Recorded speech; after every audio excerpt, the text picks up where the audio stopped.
नमस्कार, हमारे खास कार्यक्रम वुमनिया में आपका स्वागत है। मैं हूं आपके साथ सुप्रीत कौर। आज हम अपने कार्यक्रम में बात करेंगे एसिड अटैक की, इसे लेकर कानूनों की, पीड़ितों की पुनर्वास की। गौरतलब है कि तेजाब से हमला करना एक जघन्य अपराध है। इसकी जड़ में है महिलाओं के लिए सम्मान और संवेदनापूर्ण माहौल का समाज में नहीं होना। एसिड अटैक शरीर, मन, आत्मसम्मान, सामाजिक और आर्थिक स्थिति को जबरदस्त नुकसान पहुंचाता है।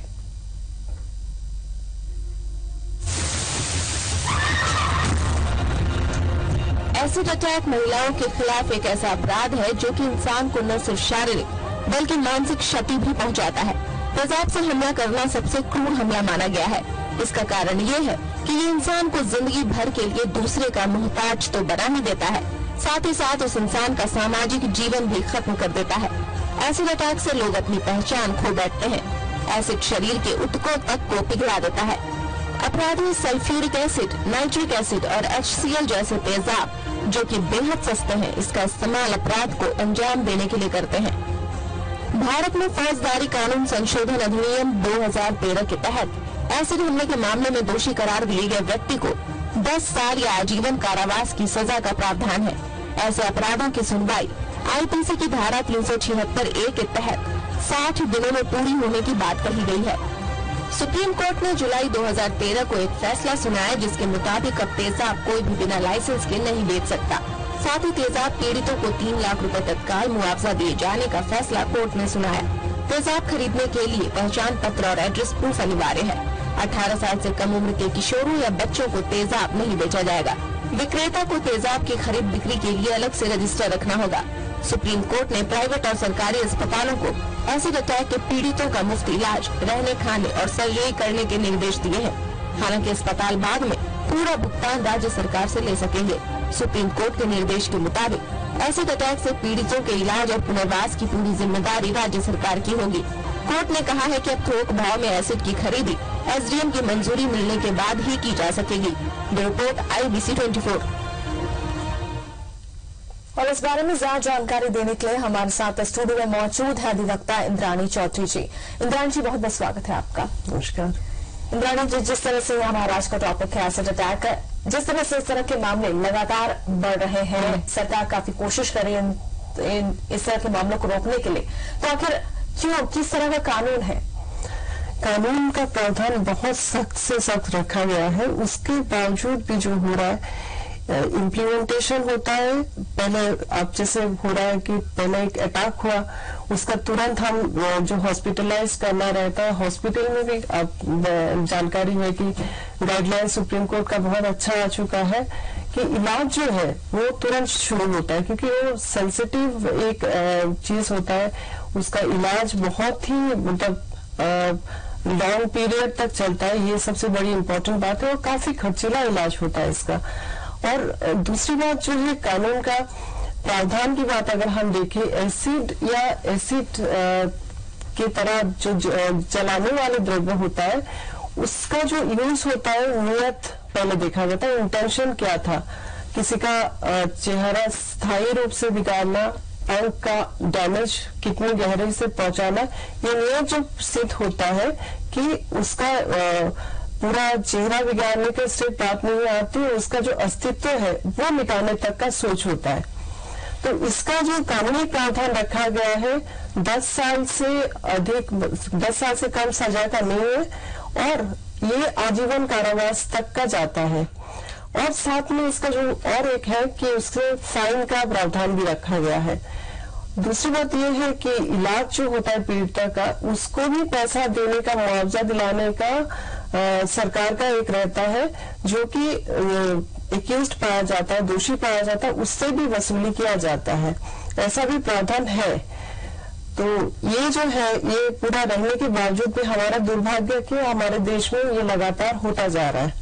बिल्कुल, जिस तरह से अभी कानून जो है पहले से काफी सख्त हो गया है। 2 धारा है कानून में, आपका 2 प्रोविजन है।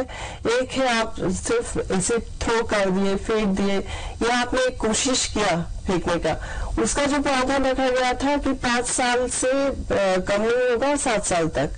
पर दूसरा जो अपना सेक्शन और एक है, उसमें भी ये प्रावधान दिया गया कि आजीवन कारावास तक होगा जी। पर लोगों के मन में वो डर होना चाहिए। तो विकृत मस्तिष्क के लोग ही ये सब काम का सोचते हैं, तो हमारी ये जागरूकता की बहुत जरूरत है। सामाजिक जागरूकता होना बहुत ज्यादा, अवेयरनेस जब तक नहीं बढ़ेगा। और दूसरी बात, जो बिकने का तरीका है, आप किसी को भेज दो 25 रुपया देके एक एसिड का बोतल उठा के लेके आ जाता है। इतनी सारी रेगुलेशंस होने के बावजूद आम तौर से एसिड मार्केट में उपलब्ध हो जाता है। घर की क्लीनिंग के लिए लोग लेने के नाम से भी मिसयूज कर रहे हैं। ये सारे जो है, इसका रेगुलेशन कंट्रोल करना सबसे ज्यादा जरूरी है। यानी मतलब ये कहा जा सकता है कि एसिड की जो खरीद बिक्री हो रही है, उस पर नजर रखना, उस पर रोक करना बहुत ज्यादा जरूरी है। सारी चीज है, ऑन बुक सब चीज है, पर उसका इम्प्लीमेंटेशन अभी तक प्रॉपरली नहीं हो पा रहा है। इसलिए इसको एक तरीका बना लिया गया किसी भी। और एक बात है, जितने मतलब अटैक होता है उसमें मर्दों पे अटैक कम होता है, मिनिमम हुआ है, पर फीमेल्स को ही वो बनाया जाता है हथियार के तौर से। फीमेल के ऊपर ही एसिड अटैक होता है। ये एक सामाजिक भी एक है कि चेहरा बिगाड़ दो तो एक महिला बिल्कुल ही उसका अस्तित्व मिट जाएगा जी। तो रिहेबिलिटेशन भी एसिड अटैक का बहुत ही तकलीफ वाला होता है। समाज एक्सेप्ट करने में भी समय लगता है, और डिपेंडेंट तो हो ही जाते हैं फिर। और इलाज जो है सालों साल लगातार चले जाता है, काफी लंबा, बहुत लंबा है। इसके सरकारी मदद की बहुत जरूरत है। और पीड़िता का मानसिक स्थिति भी स्वाभाविक रूप से बहुत ही खराब तरह हो जाता है। बिल्कुल, इससे जुड़ी चर्चा मैं आपसे आगे भी जारी रखूंगी। तो लगातार हमारे साथ इंद्राणी जी बनी हुई है, जो हमें एसिड अटैक के बारे में जानकारी दे रही है। लेकिन यहाँ पे वक्त तो चुराए, एक छोटे से ब्रेक का जल लौटते हैं।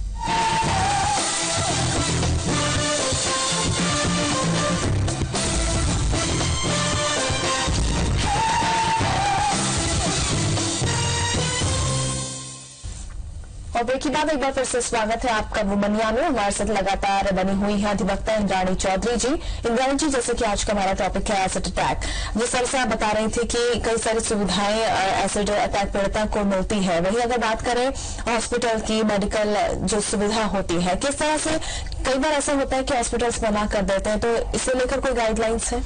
जैसे कोई पीड़िता आती है, तुरंत इनके मतलब पीड़िता के लिए तो संभव ही नहीं थाना जाना, पुलिस स्टेशन जाना। ये होता है हॉस्पिटल अथॉरिटी तुरंत उस संबंधित पुलिस स्टेशन को इन्फॉर्म करते हैं, वहां पुलिस आके इस केस को दर्ज करते हैं और तुरंत इलाज शुरू होता है। इसमें कोई देर होने का कोई गुंजाइश रहता ही नहीं, क्योंकि एक तो बहुत सेंसिटिव हालत में पेशेंट रहती है, उसके तुरंत इलाज ना शुरू होने से उसके स्किन का, इसके इवन बोन्स तक पहुंच जाता है एसिड का जो वो असर होता है। तो इसलिए ये नहीं बोला जा सकता है कि जब तक आपका केस रजिस्टर नहीं होगा रिफ्यूज करना, ये होता ही नहीं है, तुरंत लिया जाता है। इमरजेंसी केस होती है। और दूसरी बात, तो इलाज के दौरान भी जितनी स्पेशलिटी सुविधा देने का होता है, एक हॉस्पिटल से ये अगर दे नहीं पा रहे, बाहर से स्पेशलिस्ट डॉक्टरों को बुलाया जाता है।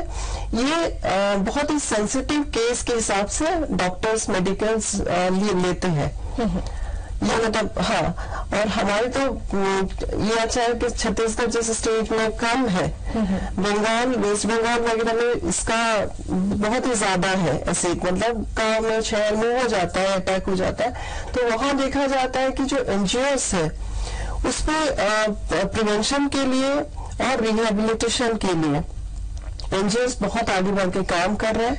और जो पीड़िता है उनको रिहेबिलिट कराने के लिए बहुत सारे ये लोग ट्रेनिंग सुविधाएं, क्योंकि उनकी जो पार्ट बिगड़ चुका है उसको तो कुछ कर नहीं पाते इलाज करके। बाकी जो होता है कि उनको आत्मनिर्भर करने की जो प्रयास होती है उसको एनजीओस लोग बाखूबी बहुत अच्छे से निभा रहे हैं। जो समाज है, हाँ, समाज से बहुत सपोर्ट दिलाने की एनजीओस भी कोशिश कर रहे हैं और आगे बढ़ के ये चीज आ रहा है। और क्या सरकार की तरफ से भी? सरकार की तरफ से तो बिल्कुल मदद मिलती है।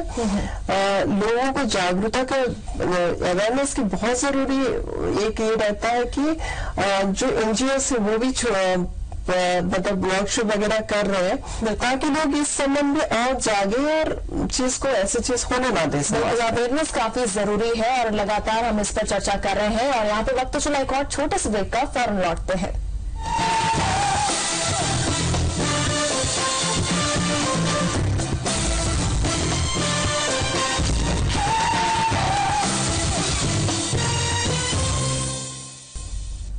और ब्रेक के बाद एक बार फिर से आपका स्वागत है। आप देख रहे हैं हमारा खास प्रोग्राम वुमनिया और लगातार हमारे साथ इंद्राणी जी बनी हुई है। इंद्राणी जी, जिस तरह से रेप पीड़िता जो होती है, जो एसिड अटैक पीड़िता जो होती है, उसके लिए क्या सरकार की तरफ से कोई नौकरी की यहाँ पर सरकारी नौकरी दी जाती है आगे जीवन यापन करने के लिए? हाँ, सरकार की ओर से भी इन लोगों के लिए एक व्यवस्था तो किया जा रहा है, सोचा जा रहा है और है भी। मेरे ख्याल से अभी जो स्थिति देखा जा रहा है, एक रिजर्वेशन की बहुत ज्यादा जरूरत है।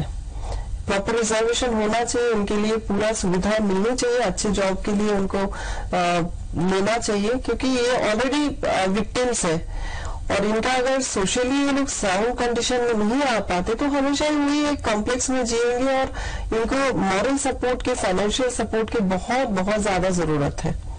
बिल्कुल, जिस तरह से आप बता रही थी कि क्योंकि जो इलाज होता है उसमें बहुत वक्त लगता है, जो फाइनेंशियल हेल्प मिलती है सरकार, फाइनेंशियल हेल्प तो मिल रही है, राज्य सरकार की ओर से भी मिल रही है, पर मेरे ये कहना है कि जल्द से जल्द मिलना चाहिए। केस खत्म होगा, प्रूफ होगा, सिद्ध होगा, उतने तक इंतजार नहीं होना चाहिए।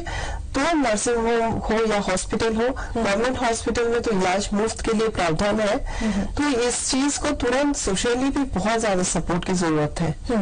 और इस तरह से ये जो हादसे हो रहे हैं, जो घटनाएं हो रही हैं, इन्हें रोकने के लिए सरकार कुछ कदम उठा रही है? सरकार की ओर से कदम बहुत सारे, ऑलरेडी गाइडलाइंस बहुत सारे हैं जिनको इम्प्लीमेंटेशन कराना बहुत जरूरी है। लाइसेंस ही आप कम दीजिए, लिमिटेड इसको कंट्रोल रखने के लिए जो व्यवस्थाएं हैं वो सारी चीज पे सख्त ध्यान देना जरूरी है। अदरवाइज इस चीज को रोकना मुश्किल है। बिल्कुल, अगर इसको कंट्रोल नहीं किया जाता है गवर्नमेंट लेवल पे, आमतौर पे अगर ये बिकता है तो फिर ऐसे हादसा होता रहेगा, क्योंकि ये आम चीज नहीं होता। ये चीज जो है रेशन करने की, कंट्रोल करने की बहुत ज्यादा जरूरत है।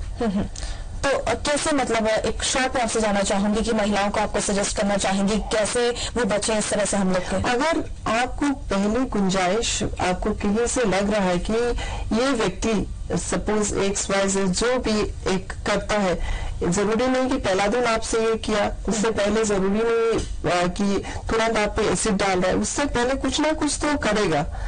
आप अगर आपके साथ इस तरह का कुछ घटना होता है, आपको कोई संदेह हो रहा है कि ये आदमी मेरा क्षति पहुंचा सकता है, आप तुरंत इसका रिपोर्ट संबंधित थाना में कीजिए, एसपी तक कीजिए कि मेरी जान पे हमला हो सकता है, संभावना है। क्योंकि पहले शुरुआत होगा, कुछ छेड़खानी किया जाता है, कुछ बातें बोला जाएगा, तुरंत आपके सामने कोई व्यक्ति ऐसे आके एसिड नहीं डालेगा, आपको आभास जरूर मिलेगा। इस तरह का जब भी किसी महिला को कोई भी शंका होता है, आभास मिलता है, बिल्कुल तुरंत इस चीज का कानून के सहारा लेना चाहिए, पुलिस तक पहुंचना चाहिए और इसका प्रोटेक्शन पहले से कराना जरूरी है। बिल्कुल इंद्राणी जी, बहुत बहुत शुक्रिया, आप हमारे स्टूडियो में आए, इतनी अच्छी जानकारी आपने दी। और इसके साथ हमारे खास प्रोग्राम फिलहाल इतना ही, दीजिए इजाजत, नमस्कार।